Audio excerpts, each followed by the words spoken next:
In yesterday's video, we discussed the healthcare power of attorney and the advance directive. Today, we're going to talk about HIPAA authorizations. What is Health Insurance Portability and Accountability Act of 1996, also known as HIPAA? And why should you have a HIPAA authorization? If you're new here, hi, I'm Vicki.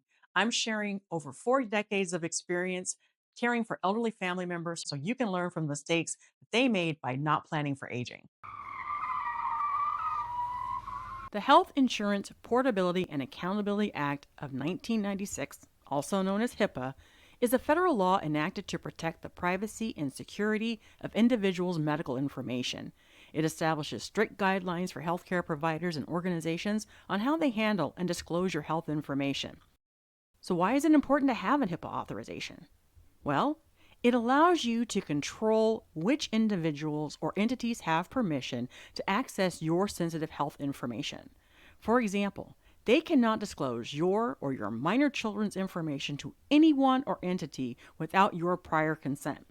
The age of consent varies by state, so check your local laws for the exact age requirements and limitations.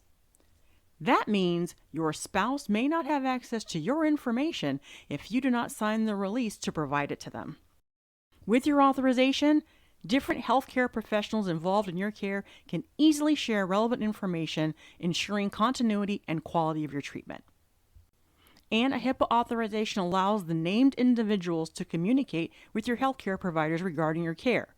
They can ask questions, provide input, and receive updates on your condition, treatment progress, and changes in your care plans.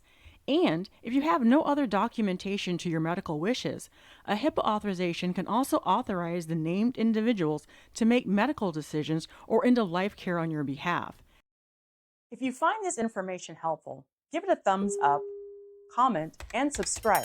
That lets me know you want more content like this. Now let's head back to the board. You can name more than one person.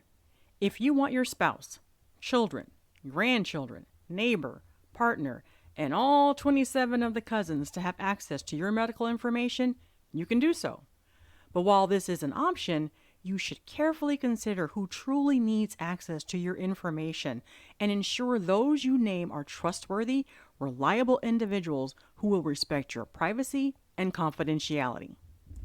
And just like we discussed with the advance directive, with the HIPAA authorization, you want to make sure that you have a universal, legally binding document in your trust because the documents you sign at your doctor's office remain in your doctor's office. So if you're seeing Dr. A and have an emergency and Dr. B needs to see you, he doesn't have access to those documents. Hey, he could even be in a completely different county or a different state. So you want to take your legally binding documents, put them in your trust, explain them to your family, let them know where they can find them. So in case of an emergency, they can pull that out and the doctors have to speak to them.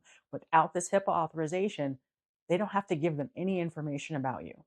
So when my in-laws trust attorney retired and referred them to a new attorney, she noticed some discrepancies and called them in for a review.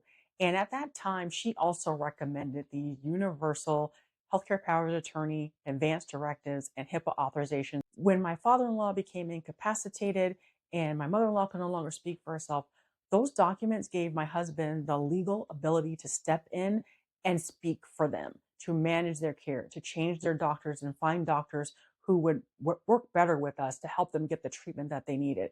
And that's why these documents are really important. In tomorrow's video, we'll dive into the financial power of attorney.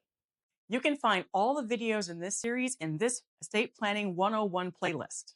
If you've made it this far with me, thank you so much for watching, and I'll see you in the next video.